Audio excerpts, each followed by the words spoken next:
You All right, so it is midnight. It's 12 actually, and we're scaling. As you can see, things are going pretty well. Where's the cursor? Here we are. 32K so far today. Ended off yesterday at 40K. Yes, sir. Yeah, we're ahead of yesterday, so we're probably gonna end off today at 45 to 50K, I'd say. Max is hiding from the camera, but he's been grinding it out. That's really well. What? I was not ready. He wasn't ready. All right, sorry, I'm tired. Tomorrow, I'll sit over there at the table that you can barely see, and I'll do a raw talk with you. Okay, I'm about to fall asleep right now. But we'll do a very raw talk. No cuts, no edits. Pure honesty. Hopefully you'll like it. See you tomorrow. All right, so it's quite the snowstorm outside today. It's actually been, kind of a snowstorm for 3-4 days at this point. We haven't been much outside. Thankfully, we're in the warmth of this isolated cabin. I got my business partner here on my left and my girlfriend on the right. A couple days ago, I believe 4 or 5 days ago, I posted a very raw video. The first raw video like that I've ever posted, and it took the internet by storm. I'm not saying it got 1 billion views, but over 300,000 views, and that's quite a lot for a small channel like mine. And it was unexpected because most of my past videos have been edited with lots of cuts and fancy animations and nice production. This was the first video where I literally just clicked record, and I didn't even use a professional camera. It was just my iPhone, and click stop recording afterwards, and just posted it completely raw like that with 0 cuts. I was really delighted to see how many people could relate to my raw story, and how much people appreciated that raw format instead of all of this really fancy edited content that you see out there now. It felt nice that we could almost just have a one-to-one conversation, like a lot of people commented, that it almost felt like we were on FaceTime. So I was surprised, to say the least, with the response, but just it was amazing to see, because I really enjoy doing these raw videos, and it's something I would love to do a lot more in the future, as long as you guys feel like you're enjoying it and that you're benefiting from it. So I started off that video by talking about my past gaming addiction, which is something that I haven't really talked about much in the past, mostly because I was scared of how people would judge me for that. I was scared of my image, or at least aware of how people sort of, regarded me, and saying that you have been a nerd or gaming addict for most of your life. Well, I thought that wouldn't sit well with most people, but I explained that in the raw video, and there were so many people in the comments saying they're still addicted to gaming, or they've also been gaming for most of their life. And the whole theme was sort of turning your video game addiction into sort of finding a way to fuel that energy into real life, and making real life feel more like a video game in which you can sort of level up in the same way you can in many video games. And well, about this image that I've always been trying to protect, and the fact that I didn't want to speak out about my gaming addiction on here, I think my success, if you will, has definitely helped my confidence in terms of not really caring anymore what people think of my past or my gaming addiction or any of my other flaws, of which I have hundreds. Whereas before you've proven to yourself that you can actually succeed, or that you've made it, as people say, you're more worried about how people regard you. But as soon as you hit that point where you're like, I don't have to worry anymore, well, you stop worrying, funnily enough. So some people were skeptical about how much I have actually gamed. I said I had gamed a lot, but people for some reason didn't believe me. I think because I forgot like the name of one word in World of Warcraft. So I took a look at some of my old accounts and calculated like an approximate. On World of Warcraft, I had around 4,000 hours in game. On League of Legends, I had around 2,000 hours in game. On Counter-Strike, CSGO, I had around 900 hours.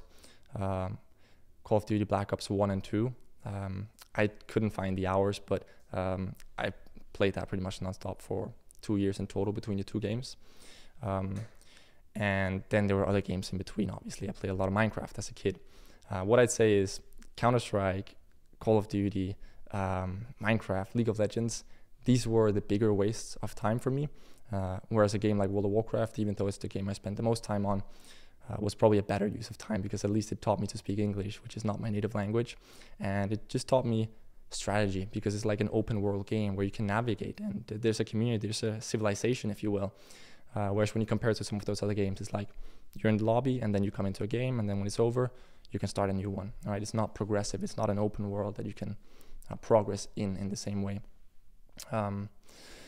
Now, around the age of 10 to 12, when I was really peak gaming, I was also gaming a lot at 13, 14, but really at this age, 10, 12, maybe even 13, I was watching all these YouTube videos of pro gamers living in these gaming houses. I don't even remember the names anymore. I think one of them was called FaZe, but then there were the pro league times and the pro CSGO times. There were these teams like Fnatic, I don't even remember anymore, SKTT1.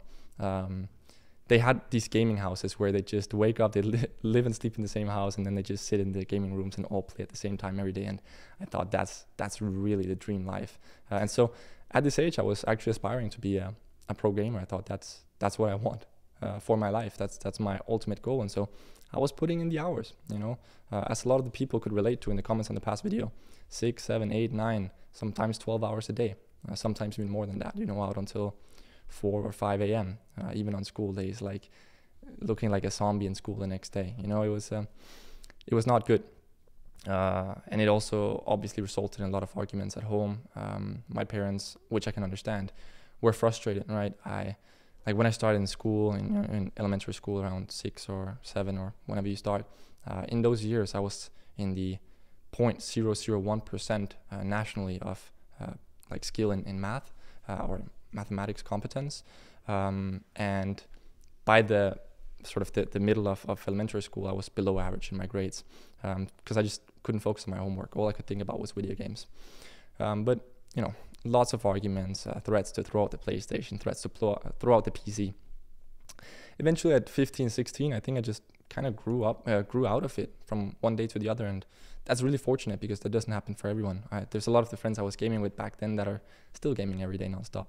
But for some reason, around that 15, 16 age, I realized that if I kept living in a video game in front of the screen, then my future probably wouldn't look that bright.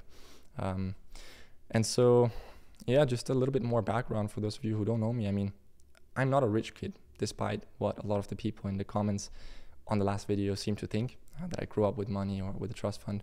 I didn't. No trust fund, no money inherited, no money given to help start my business. It was from scratch, completely. Now, I also experienced a lot of bad stuff growing up, and I actually almost see that as advantage, even though it's created a lot of scars in my soul, if you will. It's also made me who I am, and it forced me to grow up quickly, and perhaps that's one of the reasons that I realized I had to stop playing video games, because I was forced to take responsibility. I didn't really have much of an alternative. But despite me not growing up rich monetarily, I grew up rich in terms of... Wait, Max. All right, I'm sorry. I know I promised no cuts, but my business partner Max wanted to listen to music while he is in deep work, which is completely respectable or understandable. So he just went in the other office to work. But yeah, no more cuts from here, I promise. So let's just keep it going. As I was saying, despite me not growing up rich monetarily, I did grow up rich on experiences, I would say. Despite us not having an abundance of money, especially my dad would really prioritize giving me experiences over anything. So even though the situation we were in, we probably did a lot of things that logically you maybe shouldn't have. But so we got on vacations, and he prioritized allowing me to play sports and stuff like that. And he prioritized taking me out to nice restaurants, even explaining me about all the details of good wine or good food. So again, despite me not growing up rich monetarily, I definitely grew up rich on culture and experiences. And that's something that's just priceless, something I am so grateful for. Because I think through that broad perspective that my childhood gave me, that's what allowed me to understand that I didn't have to follow the traditional path that is set out for you, but that there are a billion, trillion different paths in life that you can take, and that you can shape your own, essentially, is the point of what I'm trying to say. And so my point of these videos, these raw videos that I want to do, this one and the last one, is to try and open up that perspective to a lot of the other people that are in my shoes or in the shoes that I was in 5 years ago. feeling a little bit lost, maybe struggling with gaming addiction or any other addiction, or just not really feeling you have a purpose in life. Now, some people would argue that that's me giving false expectations or false hopes to people.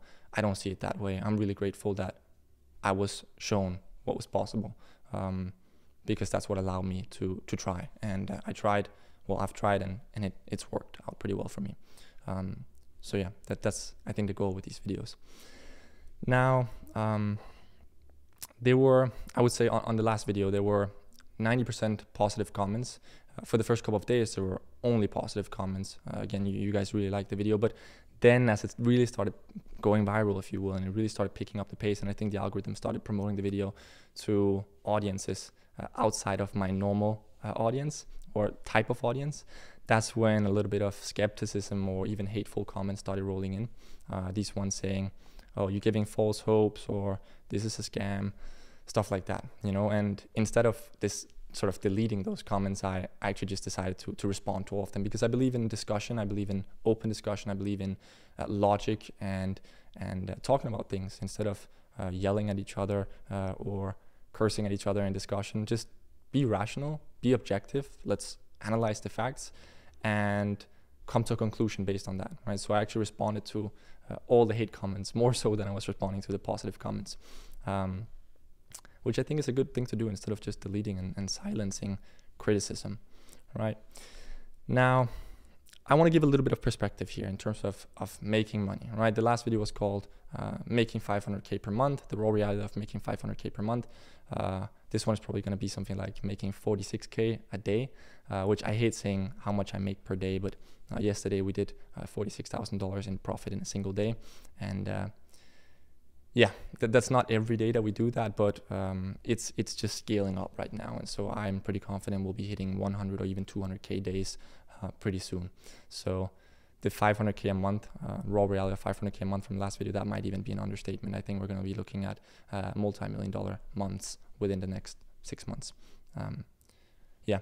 So when it comes to money and how much money I'm making and how I'm making my money, I want to give a little bit of perspective here, because there were a lot of people that blatantly just said, oh, you're making too much money. I mean, if you're making that much money with online education and teaching your skills to other people and with your agency, then there's something wrong that needs to be fixed, right? Literally, some people, that was their argument about how much I'm making.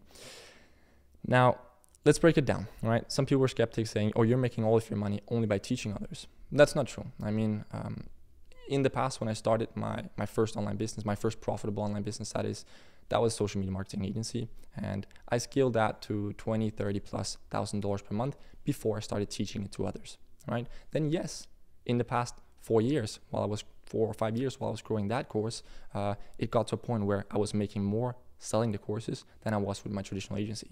But I still kept running it because I had to keep updating my course so that my students could have relevant knowledge.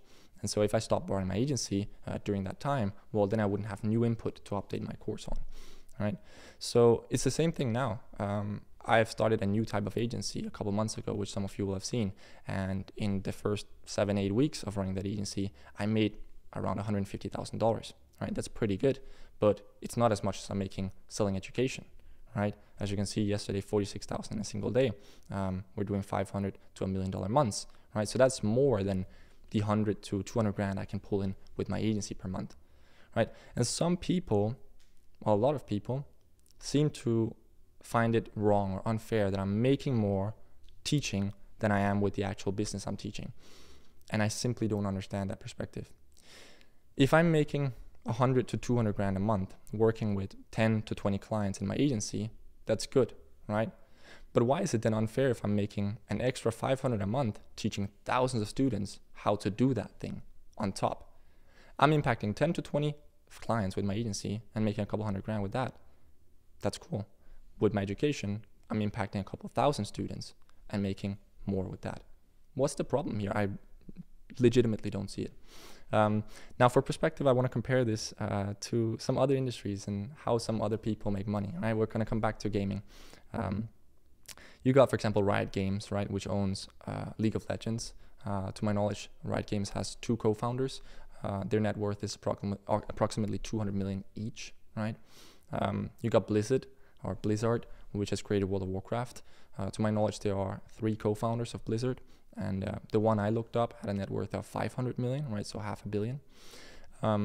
I don't mind that they're worth hundreds of millions. They've worked hard for the games that they've created, and I even had fun with their games. Yes, I wasted a lot of time, but with some of them, World of Warcraft in particular, I also learned a lot, right? Above all, I'm just happy I was able to quit before it got too deep. But have their games made the world a better place? I wouldn't argue, right? They might not have caused destruction for some people's lives they sure have. I mean, there are people that have dedicated their whole life to doing nothing but playing those games. So some people would probably argue that their life had been ruined. I remember 10, 15 years ago, some of the videos on YouTube with people crying, deleting their War account because it was the only thing they could ever think about, right? So have the games created destruction? Some could argue no, some could argue yes. I think it's somewhere in between, but I don't think it's made the world a better place, right? But despite that, let's just be under the common assumption that these game developers or game company founders are not bad people, right? They're just people, and they've happened to make lots of money. That's okay, right?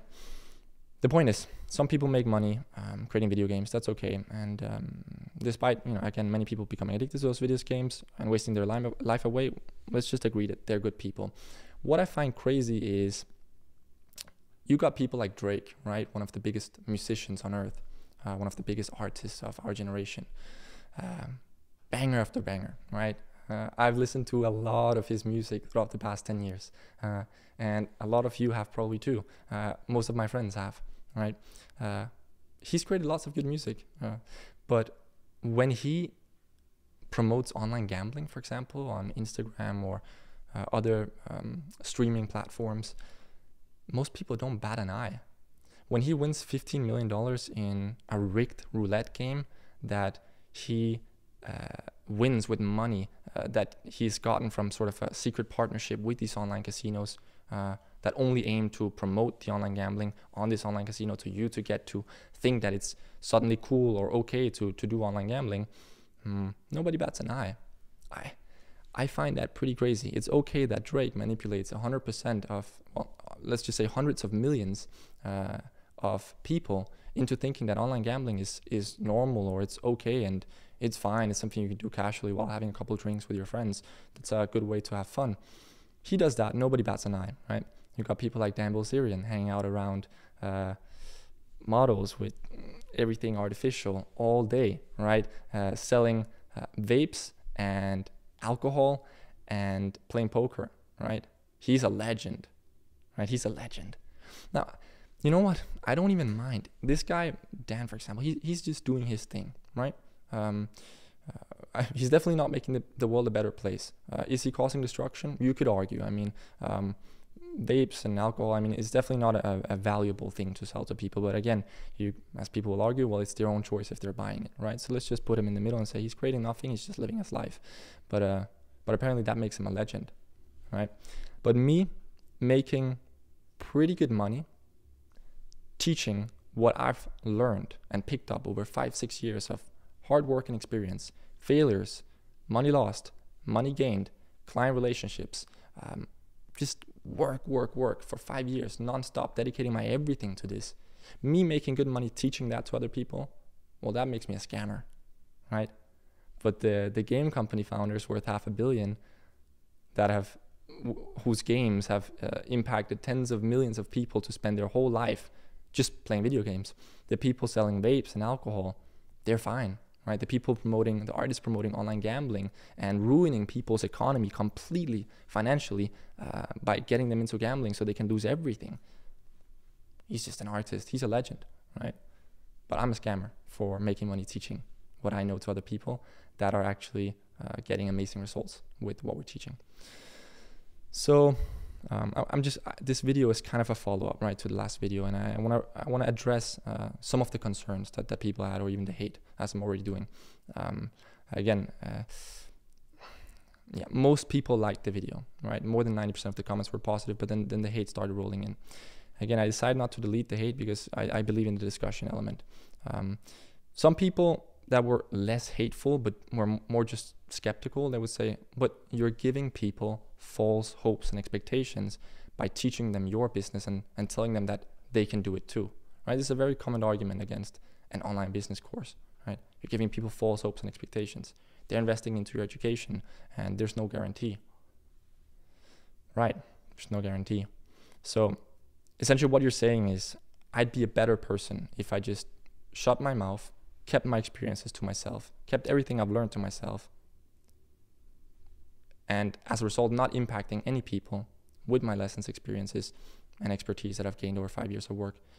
You're saying I would have been a better person if I just shut my mouth for the past couple of years, if I hadn't taught thousands of students that have built businesses based on what I've taught them, businesses that have changed their lives, their families' lives, their entire future, their career path. I would have been a better person if I just shut up and not said anything, because I'm giving people false hopes and expectations. All right. I mean, I wasn't gifted any of this. As I said, I was not born a rich kid. I was not born with a trust fund. I built it all from scratch, from ground zero. And I'm really grateful that I was not taught that my aspirations were unattainable, that what I was trying to do was impossible.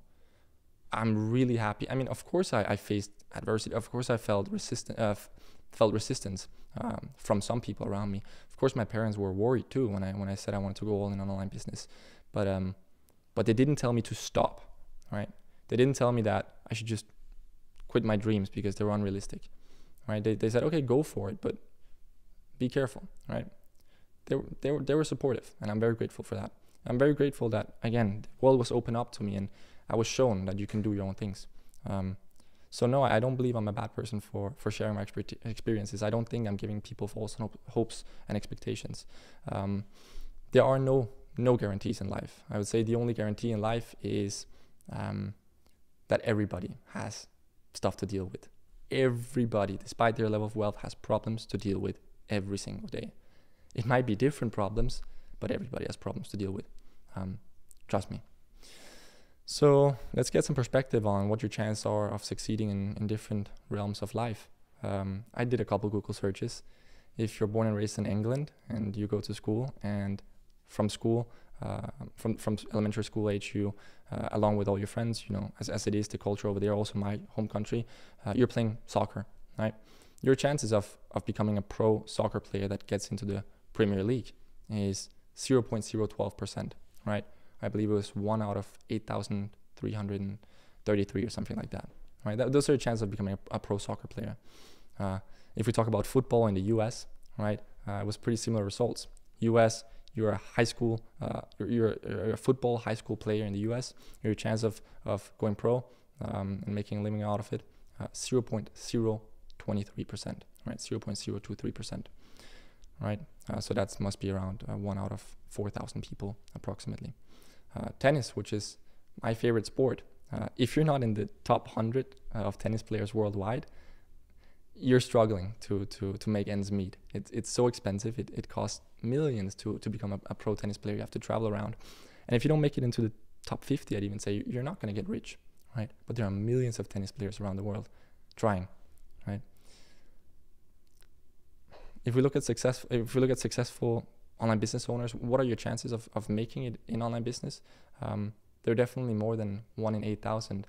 I mean, I've taught, I don't have the exact number, I think 3,000 to 4,000 students in online business now, and it's more than one that has succeeded. It's more than 1,000 that have succeeded. So I can't say there's a 100% success rate. Maybe it's around 25%. Maybe 1,000 out of the 4,000 that have enrolled in my courses have succeeded. 75% maybe haven't because they didn't take enough action. But the people that actually do make it, they're proof that it's possible. They come in, they study skills of another person that has made it successful in the industry, and they apply that in the real world and they get results. I mean, I have my backup phone here where I upload a couple of screenshots that I'm just gonna go ahead and do a quick screen recording right now and share you. We have Jacob here, just hit 13,500 euros in profit here in December. A year ago, I was working an online job, earning 2,000 a month, right? Guys, I think booking meetings has never been this easy. I haven't seen the golden days of SMA, so I can't speak about that, but we got another meeting secured. Second IBGA client closed, $5,000 setup fee, 20% revenue share, 14 months binding. Guys, this stuff is goated. Just got off a meeting, gone really well, blah, blah, blah. Come on, guys, everyone getting meetings with IBGA. Just got my first IBGA client. He has 2 gold X Games medals, 1 silver World Championship medal, 1 Olympic gold medal, feeling on top of the world right now. IBGA is indeed goated. Meeting secured. This guy has 100K followers. 2 meetings locked in for this week so far. Booked 2 IBGA meetings for tomorrow. Booked my first call and many more to come. Got another meeting tomorrow. Never tried SMA, but IBGA demand is really there. Another meeting in the pipeline. IBGA is goated. And then below, just secured my first client on a 40% profit share deal. Third IBGA client closed, 40% profit share. 2 booked IBGA meetings today. Love to see it. 42,000 Swedish kroner payment, so that's around $3,000-4,000 payment from a client. Went well. He agreed to 30% commission plus $1,250 setup fee. $2,000 payment for one of our members.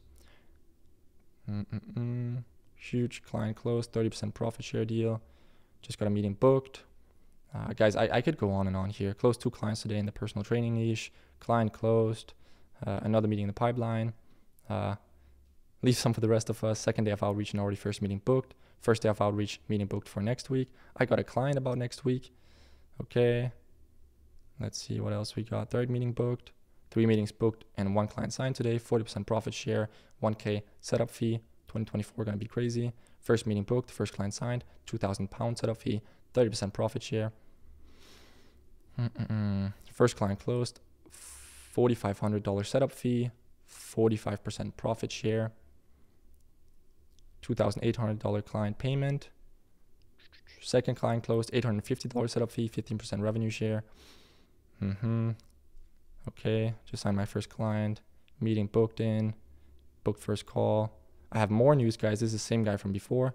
Just got off the second meeting I had. I just closed another IBGA client. This time I got 50% profit share and $4,500 setup fee again. Happy Friday, guys. I think I'm just gonna end it there. Hopefully, yeah, it was saved. We're good. So, I mean, again, 1 out of 8,000 make it into the Premier League in England. 1 out of, I think, 4,000 that are actually playing and trying to go into the pro leagues. That are playing football in the US in high school. 1 out of 4,000 can make it pro.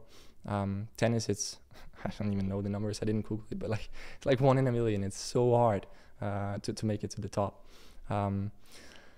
And here I just showed you. I mean, we literally launched this IBGA thing less than a month ago at the time recording this. And I have no chance of screenshotting every result in the wins chat because they're coming in every day.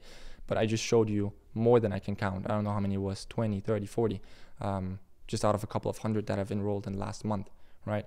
So if you look at the success rates, we might not be at 100%, but we're sure as day higher than anything else in terms of success rate for something that has no guarantee, right? So look, I understand the prejudice against people creating courses about some Forex scam, right?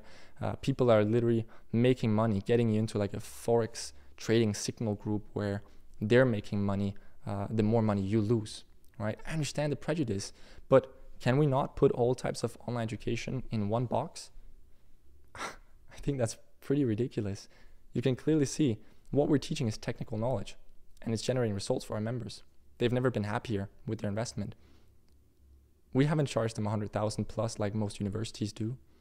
And those universities, they'll teach you how to, as people like to say, go out and work in the matrix, right? I'm not a big fan of this whole term, the matrix, but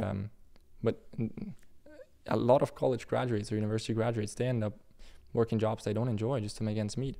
Here we have a bunch of people that have studied relevant knowledge that I have picked up over 5 years of actually working in the real world that I can pass on to them, and they're creating results with it. I can't really see what's wrong with that.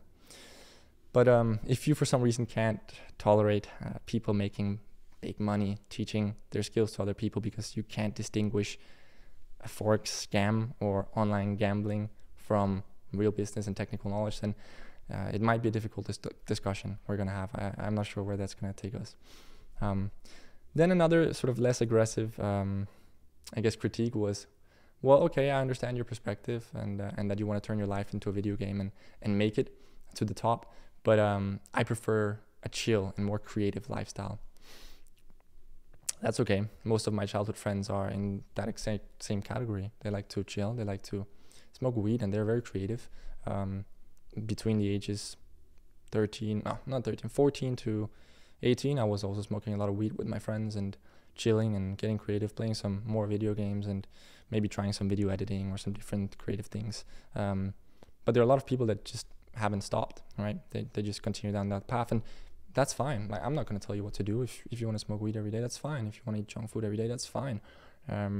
This up to you. Just please at least be objective about the outcome or the consequences of the lifestyle you live, right? I'm not saying there's anything wrong with living a chill and creative lifestyle, but just don't come complaining when the people that are spending every day optimizing their health, trying harder, pushing, grinding, if you will. Just don't hate on them for having more, right? It's clearly not what you want, so why hate on the people that put in the extra work and get it? I don't understand. Yeah, I'm just looking here to see if there's anything important that I'm missing, right? One thing I will say, again, about this, I prefer living a more creative or chill lifestyle.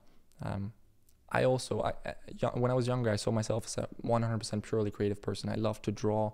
I loved to try and design cars with my pencil. I thought I was going to grow up to be a designer or an artist. But I've just realized I prefer finding a way where I can sort of combine my creativity with strategy that allows me to scale my impact and my income consistently. I didn't want to go down the unsure route of an artist that just has an unpredictable future. But I'm not arguing against you doing that. I'm very thankful for a lot of the artists of the past centuries that have created amazing art by taking chances. Just, again, be objective about the potential consequences of the way you decide to live, right? Another important point on that note would be we must be really careful. We must always be really careful not to turn our strengths into weaknesses, right? Whether you're intelligent and smart, or a creative free spirit, or just an insanely beautiful person, those are strengths, right? But some people end up turning those strengths into a weakness, because instead of regarding these strengths as a tool to create something that you can excel with, well, a lot of people regard it as a privilege, right? So you're really smart, or you're really creative, or you're really beautiful. Now that becomes who you are. That's something you have to be careful with. It's a tool to excel in life. It's not a privilege that you should just use to relax. Well, again, you decide what you want to do. That's just my opinion. Another classic comment was, well, it just seems like everybody has something to sell nowadays. Every influencer wants to sell you something. Yeah, what's so wrong with that? Firstly, I will say, not every person has something to sell. Okay, if you go out into the street and you ask 100 people, 95 to 99% of them, they don't have their own product to sell you. But what they do have, or what they can tell you, is that they're probably spending 8-9 hours a day working a job where they're selling somebody else's product. If you don't have a product or a contribution to the world that you can sell to other people, and you didn't grow up with a $10 million trust fund, and you need to work to make ends meet, well, you need to sell something, right? In most cases. I mean, of course, there are categories and jobs that are outside of this category. I'm thankful that there are doctors and nurses and people working in kindergartens and taking care of the children there. They might not have a product to sell, but for the vast majority of the corporate world, if you're not selling a product, if you're not selling your own product, chances are you're selling somebody else's product, and chances are also you're a little bit bored doing that. So why hate on people for having something to sell and contribute with? If you don't think it's a good product, then just don't buy it. But there are a lot of people that want to buy the products that people are selling because they have a use for those products. What's your alternative to people having a product to sell or creating something? Communism? That we all just work jobs and make the same wage regardless of our input, regardless of how hard we work, regardless of how much we contribute with? I don't even want to talk about how that's been working out for those who have tried it in the past, but yeah, that's not really good incentive for people to to create and work hard, as we've seen.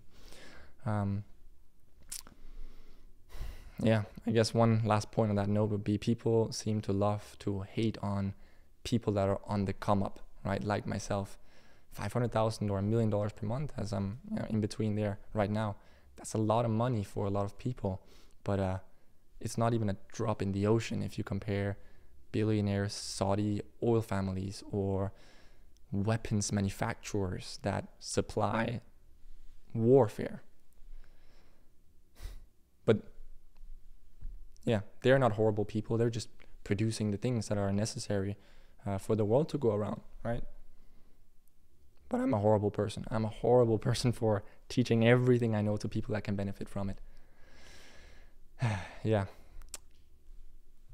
I don't know, hate the player, not the game, or what is it they say? Regardless, I think as a player on the come up, you will always face lots of adversity, and people will, you've heard this one time and time again, people will try to pull you down because they don't want to see you fly out of their realm of what they can comprehend, right? If I had heard I would be making 500,000 plus per month 3, 4, 5 years ago, yeah, it would have been pretty crazy. That's an astronomical amount of money if you haven't seen that kind of money yet. But in the grand scheme of things, just look at different countries' national debt.